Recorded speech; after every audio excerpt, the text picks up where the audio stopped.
여러분 안녕하세요. 양쌤튜브입니다. 자, 우리 내분비 계통의 두 번째 시간, 이번 시간에는 내분비 각각 기관들, 그 글랜드, 샘들에서 어떤 호르몬들이 주로 나오고 그 호르몬들이 하는 역할은 뭔지, 관련된 질병은 뭔지 같이 이야기 나눠보도록 할게요. 자, 그러면 첫 번째 시상하부부터 출발하도록 하겠습니다. 자, 시상하부는 하이포살라무스라고 하죠. 우리 대뇌 아랫부분에 시상하부가 위치를 하고 있고요. 이 시상하부는 신경계통과 내분비계통의 연결점이다. 그리고 내분비 조절의 최상위 수준을 제공한다라는 특징을 가지고 있어요. 최상위 수준을 제공한다는 말이 다른 말로 무슨 말이냐면 다른 호르몬 조직들, 그러니까 다른 내분비 기관들을 조절하는데 명령하는 호르몬을 내보낸다는 거예요. 즉, 우리 몸에서는 굉장히 중요합니다. 왜냐하면 시상하부가 멈춰버리면 이 시상하부가 조절하는 다른 수많은 조직들에서 제대로 호르몬이 방출이 안 될 수 있기 때문이죠. 하지만 정작 어떤 시험 문제에 나올 만한 결정적인 의미 있는 호르몬이 나오지는 않아요. 그래서 시상하부 자체가 시험에서 많이 언급되지는 않습니다. 그냥 이 존재만 기억을 하세요. 시상하부가 뭐 하는 사람이다? 내분비 조절의 최상위 수준을 제공을 한다. 그래서 어떤 내분비 샘에는 자, 호르몬을 방출해 라고 하는 방출 호르몬을 보내기도 하고요. 또 어떤 내분비 세미는 이제 그만 보내 라고 하는 억제 호르몬을 내보내기도 해요. 방출 호르몬으로는 대표적으로 성장 호르몬 방출 호르몬, 그리고 유선 자극 호르몬 방출 호르몬, 갑삼생 자극 호르몬 방출 호르몬, 부신 겉질 자극 호르몬 방출 호르몬, 성선 자극 호르몬, 방출 호르몬, 멜라닌 세포 자극 호르몬, 방출 호르몬, 이런 호르몬들이 방출이 되고요. 억제 호르몬은 반대로 성장 호르몬, 억제 호르몬, 유선 자극 호르몬, 억제 호르몬, 멜라닌 세포 자극 호르몬, 억제 호르몬이 방출이 됩니다. 너무 많아서 헷갈리시죠, 그죠? 이거는 여러분 암기의 우선순위는 아니에요. 여기서는 우리 하나만 기억을 하고 갈게요. 자, 이거 자체도 중요하지는 않아요. TRH라고 하는 게 사이로이드 호르몬이 릴리징 되도록 하는 호르몬이에요. 방출되도록 갑상샘 자극 호르몬 방출 호르몬이 방출이 되면 갑상샘 자극 호르몬이 나오게 되고요. 이 갑상샘 자극 호르몬이 나옴으로써 갑상선 호르몬들이 나올 수 있게 되는 거죠. 그죠? 이런 식의 개념만 기억을 해 두시고요. 자, 다음 그러면 우리 두 번째 시상하부 우선 봤어요. 뭘 봤는지 모르겠지만 시상하부는 중심기관으로서 뭔가 호르몬 방출해라 라고 하는 호르몬과 억제해라 라고 하는 호르몬 나왔습니다. 그럼 이번에는 두 번째 뇌하수체 보도록 할게요. 뇌하수체는 좀 중요해요. 어디 위치하냐? 똑같이 대뇌 아랫부분에 시상하부 아랫부분에 이렇게 알맹이처럼 달려있는 게 바로 뇌하수체입니다. 하이포사이시스이죠. 뇌하수체의 특징은 전엽과 후엽으로 나누어져 있다는 거예요. 교재에 따라서 전엽, 중간엽, 후엽 이렇게 세 개로 구분하는 교재도 있는데요. 포유류들은 진화하면서 이 중간엽이 전엽으로 많이 포함이 되었다고 합니다. 그래서 제가 몇 개의 교재를 살펴본 결과 중간엽이 있다는 개념보다는 전엽과 후엽으로 구분된다라고 기억하시는 게 편할 것 같아요. 자, 뇌하수체 하이포사이시스 전엽과 후엽으로 구분이 되고 동이엽 피추어터리 글랜드입니다. 내분비 계통에서 공부할 때는 뇌하수체를 하이포사이시스라고 많이 언급을 하고요. 수술 기록지 같은 곳에 기록이 될 때는 이 피추어터리라는 단어로 더 많이 기록이 되는 것 같아요. 어떤 차이가 있는지까지는 정확히 모르겠지만요. 자, 하이포사이시스로 암기를 하시면 되고요. 뇌하수체는 시상하부에서 분비되는 시상하부 호르몬에 의해서 조절을 받는데요. 아까 우리 시상하부가 뭐 했었죠? 방출해 혹은 억제해 라고 하는 호르몬들 보낸다고 했죠. 어디로? 주로 뇌하수체로 많이 보낸다고 합니다. 그래서 이 뇌하수체에서는 여러 가지 호르몬들이 분비가 되고요. 호르몬 정말 많이 분비가 돼요. 중요하고 암기해야 됩니다. 여기서는 다른 내분비 기관, 갑상선이라든지 부신 이런데 호르몬 생산을 조절하는 결정적인 역할을 하게 돼요. 자, 그러면 어떤 호르몬들이 분비가 되는지 살펴볼게요. 우리 우선 뇌하수체 앞옆, 전옆부터 살펴보도록 하겠습니다. 앞쪽이 우리 안테리얼이죠. 그래서 안테리얼 피추어터리라고 부르고요. 여기서 나오는 호르몬은 자, 중요한 것들인데요.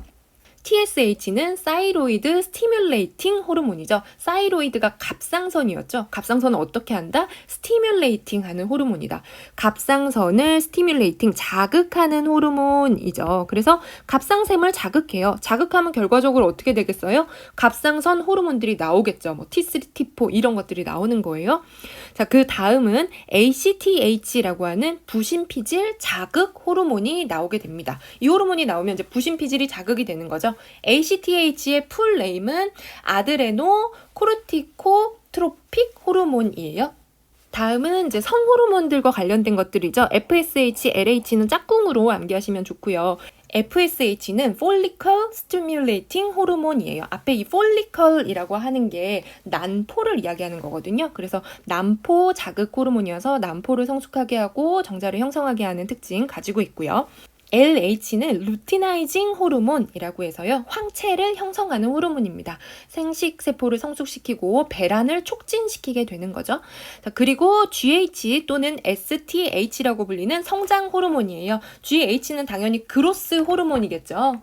STH는 소마토트로핀 호르몬이라고 부르는데 이 성장 호르몬과 같은 동료어입니다. 여러분 GH를 중심으로 암기해 주시면 되고요. GH는 뼈나 내장, 근육의 성장을 촉진하게 돼요.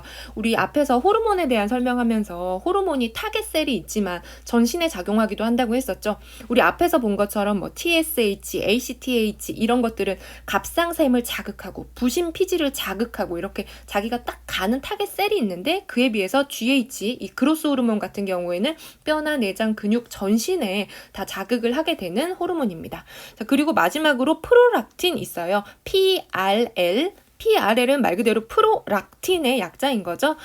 젖이 나오게 한다든지 모성행동이 나오게 한다든지 이런 것들을 자극하는 호르몬입니다. 자, 그래서 우리가 이제 여기서 이걸 암기를 해야 돼요. 왜 암기를 해야 되냐면요, 여러분. 이런 문제들이 잘 나오거든요. 다음 중 뇌하수체 전엽에서 분비되는 호르몬으로 옳지 않은 것을 고르시오. 이러면 우리는 뇌하수체 전엽에서 나오는 호르몬을 암기하고 있어야겠죠. 어떻게 암기하냐면요. 좀 어이없으실 수 있지만 제가 만든 방법인데요.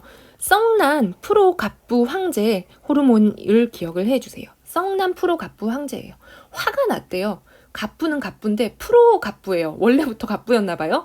그래서 되게 돈이 많은 갑부, 프로갑부 황제가 화가 났다고 합니다. 그래서 성난 프로갑부 황제가 뇌하수체 전엽이에요. 이거 정말 중요하고 여러분 꼭 외워두십시오. 하나씩 뜯어보겠습니다. 성난, 성장 호르몬, 난포 자극 호르몬, 프로락틴, 갑상선 자극 호르몬, 부신피질 자극 호르몬, 황체 형성 호르몬 이렇게 있어요. 성장 호르몬, 난포 자극 호르몬, 프로락틴, 갑상선 자극 호르몬, 부신피질 자극 호르몬, 황체 형성 호르몬입니다.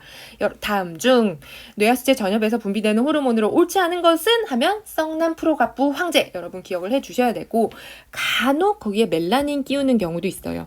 멜라닌은 교제에 따라서 뇌하수체 전엽이 아니라 중엽으로 분류를 되는 경우가 있습니다. 그래서 애매한 이런 것들은 중요한 시험에 문제로 내진 않거든요. 근데 다만 그냥 기억만 해두세요. 멜라닌 세포 자극 호르몬이라고 해서 멜라닌 색소 합성, 우리 햇빛 많이 보고 하면 피부 속에 들어있는 멜라닌이 밖으로 이렇게 합성돼서 나와서 검게 되고 막 점 생기고 이렇게 하잖아요. 그 호르몬인 멜라닌 세포 자극 호르몬이 뇌하수체 중엽이라는 곳에 표기가 되어 있고 대부분의 교재에서는 뇌하수체 전엽으로 분류가 되어 있습니다. 여기서 우리가 암기해야 되는 거는 뭐다? 성난 프로갑부 황제이다. 어디서 나온다? 뇌하수체 전엽에서 나온다라는 거 꼭 기억을 해두시고요. 자, 그러면 뇌하수체 후엽에서는 뭐가 나오나? 후엽에서는 별게 안 나와요. 후엽은 흥, 이뇰, 오키토키 이렇게 기억을 하시면 되는데요. 이게 뭐냐면 흥이뇰이 항이뇨 호르몬이에요. 항이뇨 호르몬이 뭐지? 이뇨라고 하는 게 소변을 나오게 하는 작용이잖아요. 근데 소변 나오지 않게 한대요. 안티죠. 안티이뇨 디유레틱 호르몬이라고 해서 ADH라고 하는 항이뇨 호르몬이 흥이뇰 뇌하수체 후엽에서 나와요. ADH의 같은 이름은 바소프레신이고요. 우리 신장에서 수분을 재흡수해서 몸의 수분 양을 유지를 시키는 역할을 합니다. 뭐 탈수가 왔다든지 이러면 이 항이뇨 호르몬이 나오겠죠? 어디에서? 뇌하수체 후엽에서. 그리고 오키토키 알겠어 오키토키라고 하는 거 어디 옥시토신이라는 호르몬이 분만 시에 자궁 근육을 팍팍 수축하게 해주는 옥시토신이라는 호르몬이고 이건 역시 어디서 나온다? 뇌하수체 후엽에서 나옵니다. 자 그럼 여러분들 이제 뇌하수체 후엽이랑 전엽 구분하실 수 있어야 돼요. 뇌하수체 전엽은 뭐였죠? 성난, 프로갑부, 황체 였었고요. 뇌하수체 후엽은 흥, 인연, 오키토키예요. 다음 중 뇌하수체 전엽에서 나오는 호르몬으로 옳지 않은 것은 보기 1번 갑상선 자극 호르몬, 보기 2번 부신피질 자극 호르몬, 보기 3번 흥인효 호르몬, 항인효 호르몬 이러면 여러분 항인효 호르몬을 찾으셔야 합니다. 자 여기서 항인효 호르몬이 만약에 결핍이 됐다라고 하면 어떤 현상이 벌어질까요? 항인효 호르몬이 소변이 나오지 않게 해서 내 몸의 수분량을 유지시켜주는 건데 항인효 호르몬이 안 나왔다 그러면 소변이 줄줄줄줄줄줄 나오겠죠. 소변이 많이 나와서 문제가 생기는 병 요붕증에 걸리게 됩니다. 요붕증, 항인효 호르몬 작용이 저하됐을 때 신장의 하부 세뇨관에서 물을 재흡수하는 작용이 저하돼가지고 비정상적으로 많은 양의 소변이 생성되는 질환이에요. 보통 사람은 하루에 1에서 1.5리터 정도 소변을 보는데요. 이 사람들은 2.5리터에서 3리터 이상 화장실 가느라 하루를 다 보내게 되는 병이 생기죠. 뭐 문제 때문에? 항인효 호르몬의 결핍 때문에, 작용의 저하 때문에. 항인효 호르몬 어디서 나온다? 뇌하수체 후엽. 뇌하수체 후엽에서 나오는 호르몬 뭐뭐뭐였죠? 두 가지? 항인효 호르몬, 옥시토신. 좋습니다. 자, 그럼 뇌하수체 전엽은 뭐였죠? 전엽은 성난, 프로갑부, 황제, 그리고 후엽은 흥인연, 오키토키 꼭 기억을 해주세요. 자, 우리 지금까지 시상하부 그리고 뇌하수체 봤죠? 시상하부는 뭐였죠? 방출하라 라고 하는 명령 내리는 거, 억제하라 라고 내리는 명령 내리는 곳이었고요. 여기서 명령 어디로 내렸다? 뇌하수체. 뇌하수체는 크게 전엽과 후엽으로 구분이 되고요. 전엽은 뭐였죠? 전엽은 성난, 프로갑부, 황제 였었고요. 후엽은 뭐였죠? 흥, 인연, 오키토키였었죠. 항인효 호르몬, 옥시토신 호르몬 두 가지였습니다. 자, 그럼 우리 이번에는 좀 훌쩍 뛰어넘어가지고 8번 솔방울샘, 송가섬 먼저 가보도록 하겠습니다. 순서는 뒤에 있지만 머리에 있는 거여서 먼저 보도록 할게요. 자, 솔방울샘 송가섬은 파이널 글랜드라고 하고요. 여기에는 사인의 간내와 시상하부 사이에 위치하는 작은 기관이라고 해요. 여기 요 뇌의 그림을 보시면요. 확대 한번 해볼게요.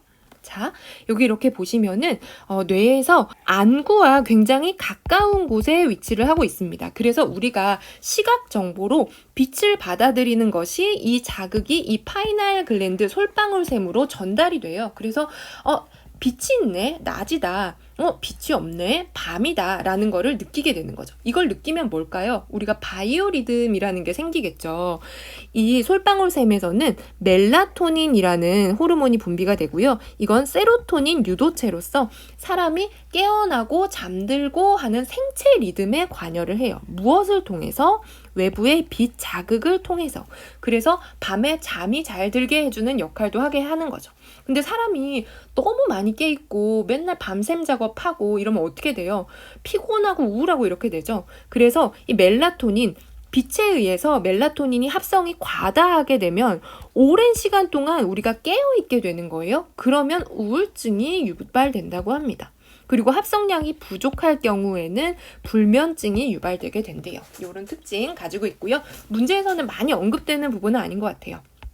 자, 다음 우리 시상하부 받고 뇌하수체 받고 뇌하수체 뭐였죠? 뇌하수체 전엽에서 나오는 거 성난, 갑부, 황제였고요. 뇌하수체 후엽에서는 흥, 인연, 오키토키였습니다. 그리고 우리 솔방울샘에서 멜라토닌 나온다는 거 확인을 했고요.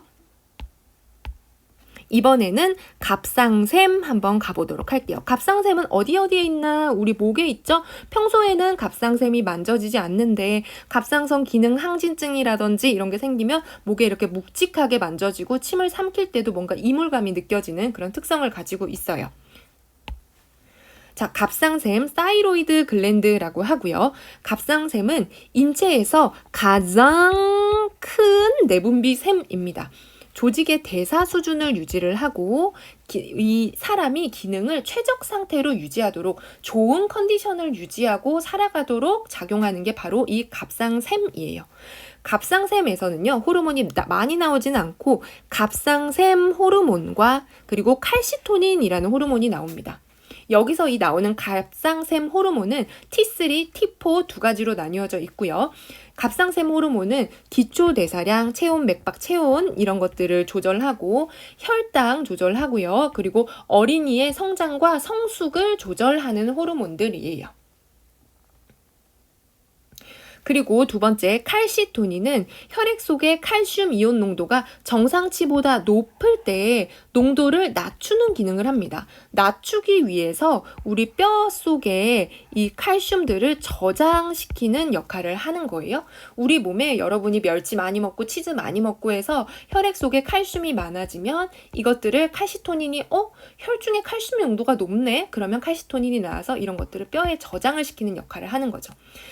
자, 그런데 우리 갑상선 관련 질환들이 굉장히 많잖아요. 갑상선 암은 뭐 흔히 착한 암 이렇게도 얘기를 하면서 완치율이 뭐 100%에 가깝다 이렇게 얘기는 하지만 사실 이제 암에 걸리면 진단받고 치료하는 과정 동안 굉장히 힘들죠. 그리고 계속 약 복용하기도 힘들고요.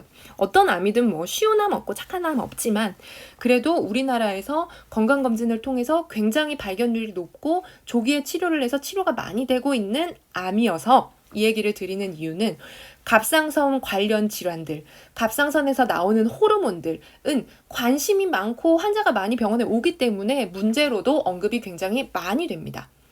갑상선 기능 검사를 하는 항목들이 TSH, T3, T4 이렇게 나뉘어져 있어요. 여러분 TSH 우리 앞에서 봤죠? 사이로이드 스티뮬레이팅 호르몬. 어디서 봤죠? 성난 프로갑부 황제에서 갑부의 갑상샘 자극 호르몬이었죠. 시상하부 전엽에서 나오는 성난 프로갑부 황제에서 갑부의 갑을 담당하는 사이로이드 스티뮬레이팅 호르몬이 갑상선 기능 검사 항목입니다. TSH가 잘 분비가 안 된다든지 TSH가 분비가 됐는데도 갑상샘에서 나오는 T3, T4가 반응을 하지 않는다든지 이러한 문제로 갑상선 기능에 문제가 생기겠죠. 그죠? 갑상선 기능 검사 항목보다 TSH, T3, T4 나누어져 있고 TSH는 어디서 나온다? 시상하부. T3, T4는 어디서 나온다? 갑상선에서 나온다. 이것들의 분비 여부에 따라서 갑상선 기능 항진증인지 저하증인지가 판별이 됩니다. 갑상선 기능 항진증은요, 뭔가 양이 많고 정도가 높고 할 때 우리가 하이퍼라는 걸 붙였었죠. 하이퍼사이로디즘이라고 해서 갑상선 기능 항진증이고요. T3, T4는 증가해 있고 TSH는 감소된 상태예요. 그러니까 뇌하수체 전엽에서 나오는 TSH는 그만 나와 하면서 분비를 적게 하고 있는데 갑상선이 정신 못 차리고 T3, T4를 막 분비를 시키는 거예요. 이거 분비시키는 거 멈추려면 어떻게 해야 돼요? 그럼 뇌하수체 전엽에서는 계속 그만 나와 하면서 TSH가 별로 안 나오겠죠. 그죠? 그래서 T3, T4는 증가했고 TSH는 감소된 상태에 갑상선 기능 항진증의 대표적인 질환명으로는 그레이브스병이라는 게 있습니다. 그레이브스병, 우리 간호학 배우시는 분들은 알 텐데요. 갑상선 질환 있으신 분들 안구가 돌출되는 특징이 있어요. 그래서 눈이 개구리처럼 이렇게 꽉 이렇게 튀어나와 있는 뭔가 얼굴만 봐도 갑상선 기능 항진증이시구나 이렇게 알 수 있는 그 특징 가지고 있어요. 그레이브스병 뭐에 의해서? 갑상선 기능 항진증에 의해서. 증상으로는 두근두근 거리고 심장이 막 쿵쿵쿵쿵 뛰는 거죠. 발한 땀이 줄줄줄 나고 에너지 대사가 너무 심해서 체중이 막 감소가 되고 그러니까 어떻게 했어요? 너무 피곤하죠. 힘들고 손발이 막 떨리고 초조하고 잠도 안 오고 이런 증상들이 갑상선 기능 항진증에 이어집니다. 그럼 반대로 갑상선 기능 저하증 볼게요. 뭔가 줄어들었다, 약하다, 하이포라는 단어가 앞에 붙죠. 하이포사이로디즘, 갑상선 기능 저하증이고요. 여기에서는 뇌하수체 전엽에서 나오는 TSH는 증가돼 있어요. 갑상선 호르몬 좀 나와 이렇게 얘기하는데 갑상선에선 반응을 안 보이는 거예요. 못 내보내겠어. T3 하나, T4 하나 이 정도 보내는 거예요. 그래서 TSH는 증가돼 있고 갑상샘에서 나오는 T3, T4는 감소돼 있는 상태입니다. 여기서 대표적인 질환명은 점액수종이고요. 아기들한테는 크레틴병이라고 돼 있어요. 이거는 유아들.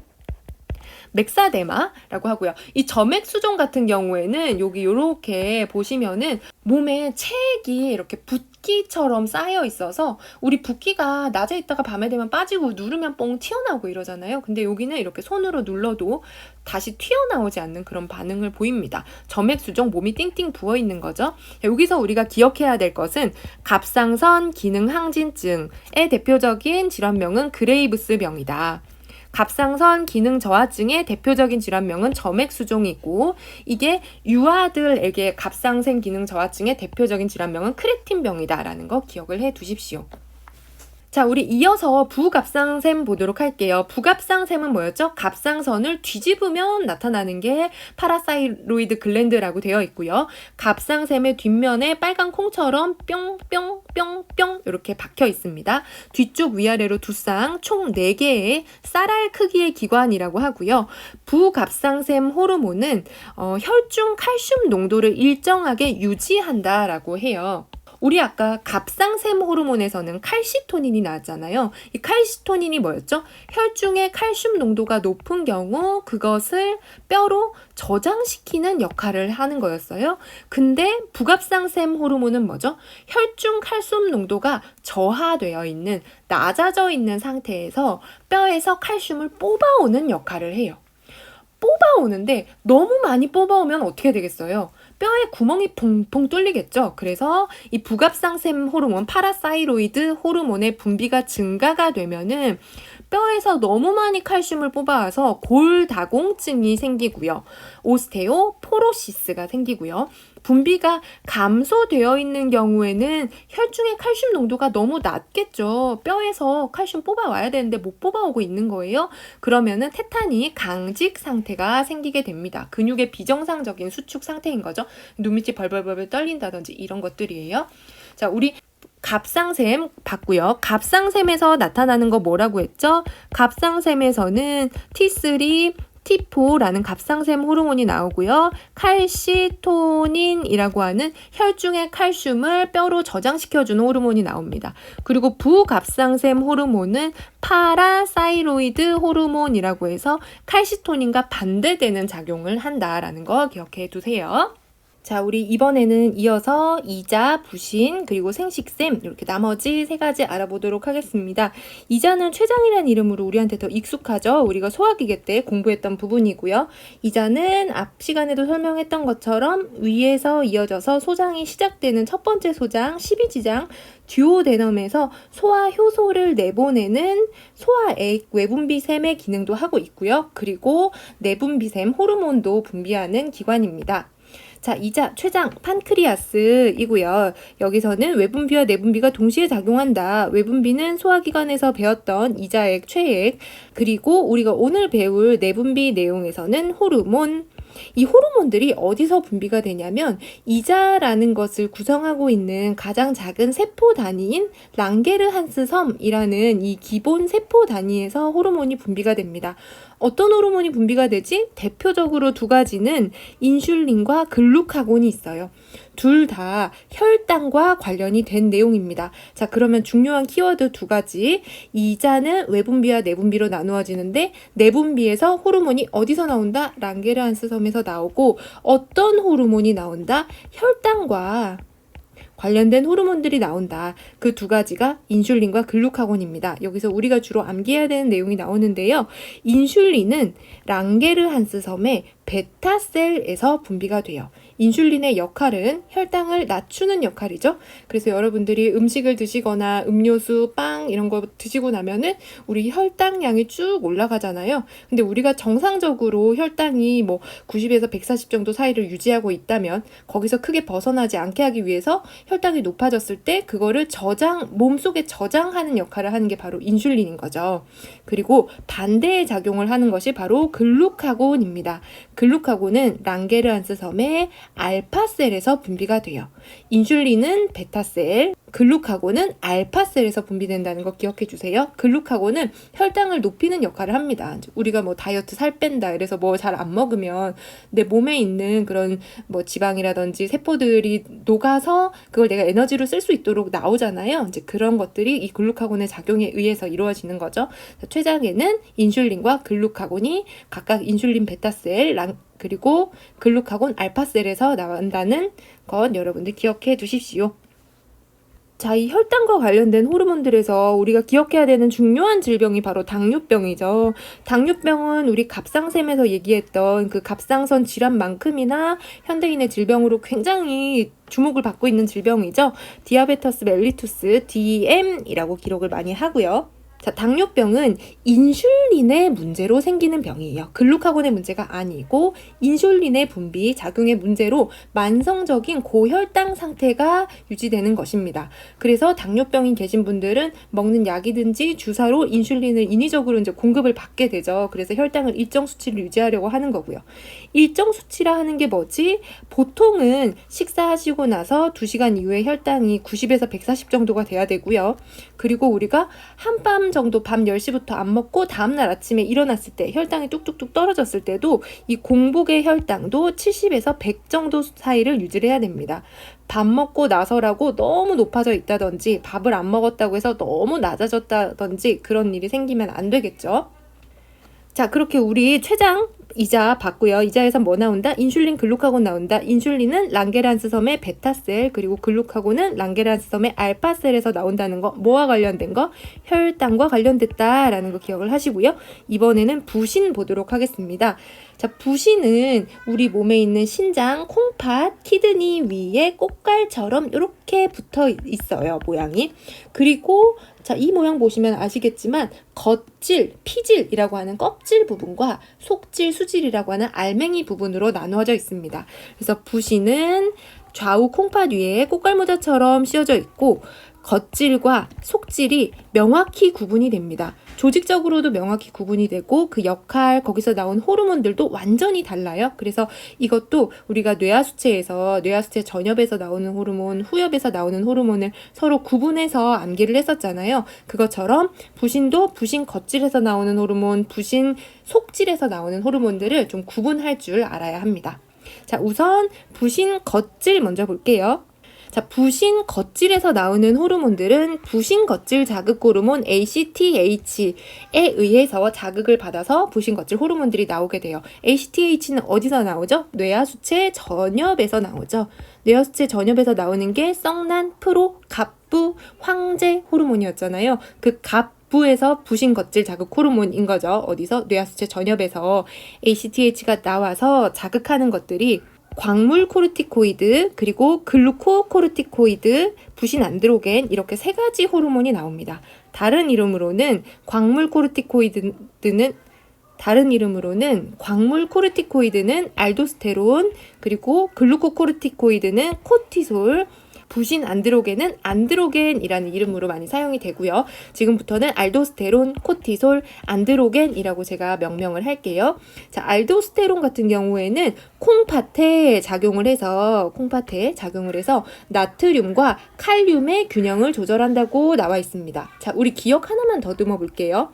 칼슘, CA의 균형을 조절하는 건 어디였죠? 갑상선이었죠. 갑상선과 부갑상선 호르몬에서 칼슘의 분비를 조절을 했었고요. 그리고 나트륨과 칼륨의 균형 조절은 어디에서? 부신 겉질에 있는 알도스테론에서 한다. 알도스테론이 과다하게 분비가 되면은 알도스테론증이 생겨서 수분 전해질 대사 이상, 그리고 혈중 칼륨이 결핍되고 고혈압이 발생할 수 있습니다. 그리고 두 번째 코티솔이에요. 이번에는 코티솔은 간에서 당 신생을 촉진시키고 혈당을 상승시키고 항염증 작용을 일으켜요. 우리가 스트레스를 받았을 때 그 스트레스에 적응하기 위해서 나오는 호르몬이 바로 대표적인 게 코티솔이죠. 여러분 기억나실지 모르겠지만 우리 이전 수업에서 HPA 엑시스라고 기억나세요, 여러분? 스트레스에 적응하기 위해서 우리 몸에서 분비하는 호르몬들이었죠. HPA 엑시스에서 이 A가 바로 아드레날 글랜드 부신이었죠. 그래서 부신에서 코티솔이 나와서 우리가 스트레스 빡 받으면 혈당이 쫙 상승을 하고 항염증 작용 이런 것들이 일어나게 됩니다. 근데 이 코티솔이 과다하게 분비가 되면 쿠싱 증후군이라는 쿠싱 신드롬 질병이 생기게 돼요. 보름달처럼 얼굴이 커지고 혈당이 과도하게 상승하고 조절이 잘 되지 않아서 당뇨, 고혈압 이런 것들이 이어지는 거죠. 그런데 반면에 앞서 설명했던 알도스테론과 관련된 광물 코르티코이드 그리고 글루코코르티코이드가 분비가 저하된 경우에는 에디슨병이라는 질병이 생겨요. 에디슨병. 여러분 과학자 에디슨 생각해 보시면 뭔가 허약하고 피실피실하고 조그만 그런 느낌 있잖아요. 그래서 전신 쇠약, 저혈압, 피부의 색소 침착, 시커멓티티해지는 그런 병들이 생기게 됩니다. 여기에서는 우리가 기억해야 될 게 이 질병들이 좀 유명하게 잘 나오거든요. 그래서 여러분들께서 알도스테론증 뭐가 문제가 있어서 생기는 거다? 광물 코르티코이드인 알도스테론이 과다 분비돼서 생기는 거다. 증상은 뭐? 수분 전해질 대사 이상, 혈중 칼륨 결핍, 고혈압이 있다라는 거. 그리고 글루티코르티코이드인 코티솔 분비가 과다한 경우 어떤 질환? 쿠싱 증후군, 대표적인 얼굴, 문페이스라고 하는 보름달처럼 얼굴이 커지고 고혈압, 당뇨가 따라옵니다.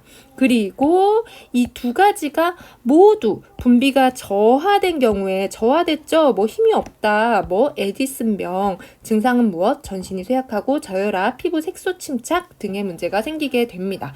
그래서 요 질환들, 알도스테론증, 쿠싱 증후군, 에디슨병 기억을 해두시고 다음 중 에디슨병의 원인이 되는 것은 그러면 전해질 당질 코르티코이드의 분비 저하 이런 것들을 찾아내실 수 있어야 해요. 자, 그리고 이어서 우리 부신 속질 한번 보도록 할게요. 부신 속질의 경우에는 카테콜라민 그룹이라고 해서 심장을 쿵쿵쿵쿵 뛰는데 도움을 주는 것들이에요. 대표적으로 에피네프린, 노르에피네프린이 있습니다. 에피네프린은 여러분 아드레날린이라고 한 번쯤 들어보셨을 거예요. 막 이렇게 운동 같은 거 하면은 아드레날린이 샘솟는다고 하죠. 심박수, 혈당 증가, 근육 수축 촉진, 지방 분해 촉진, 소화가 운동 저하, 심장이 쿵쿵 뛰고 운동이 잘 되고 막 혈압이 빡빡 솟고 정신없는데 소화 되겠어요? 소화 안 되죠. 그죠? 네.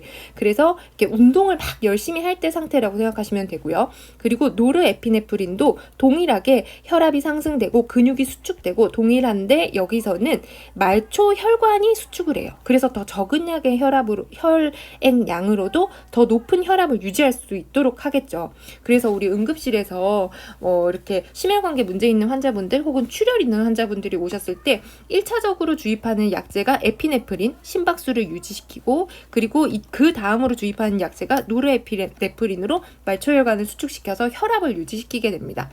에피네프린, 노르에피네프린 둘 다 카테콜라민 그룹으로 심박수라든지 혈압, 혈당을 증가시키고 근육 수축을 촉진해서 쉽게 생각하면 우리가 더 운동을 잘 할 수 있도록 에너지를 뿜뿜 샘솟아주게 하는 것들이에요.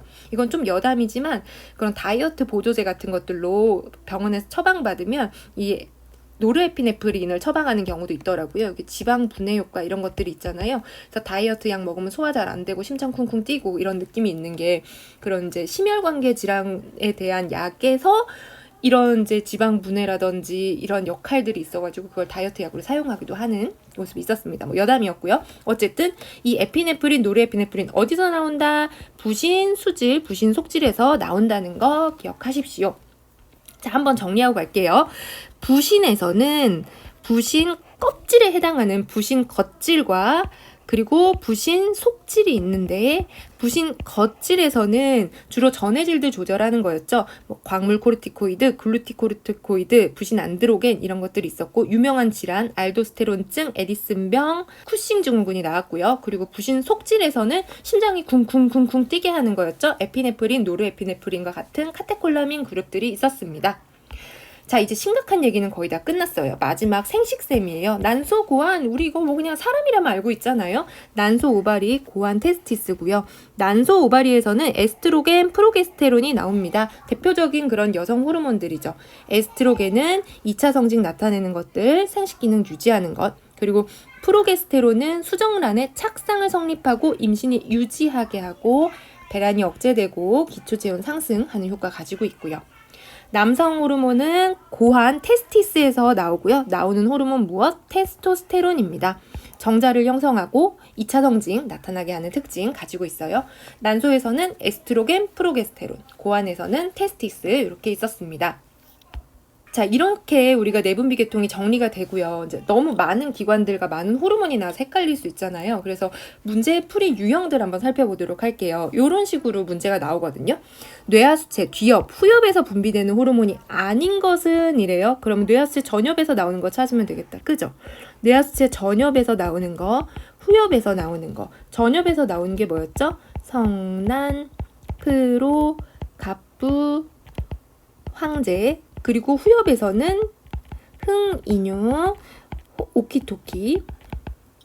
요거 해가지고 답 찾아보자고요. 자, 문제 보시면 성장 호르몬 성난 프로갑부 해서 전엽이고요. 부신 거칠 자극 호르몬 전엽, 프로락틴 전엽, 난포 자극 호르몬 전엽, 항인효 호르몬 후엽입니다. 제가 문제를 거꾸로 냈는데 어쨌든 호르몬이 아닌 것은 이기 때문에 답은 1, 2, 3, 4가 되겠죠. 그죠? 요런 식으로 푸시면 되고요.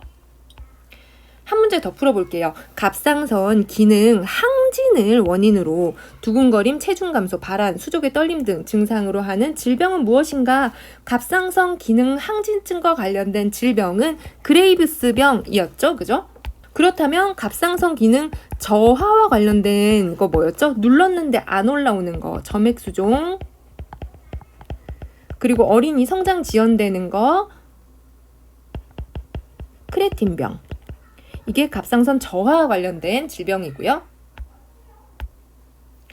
자, 마지막 내분비 호르몬과 분비되는 기관의 연결로 옳지 않은 것은 이제 난이도 좀 올라갔어요. 그죠? 당질 코르티코이드, 우리 부신 겉질에서 분비되는 거 맞았죠? 부신 겉질에서 무슨 전해질 코르티코이드, 당질 코르티코이드 이런 것들이 있었죠. 그리고 부신 속질, 속은 따뜻하, 심장이 콩콩 뛴다. 에피네프린, 노르에피네프린 맞고요.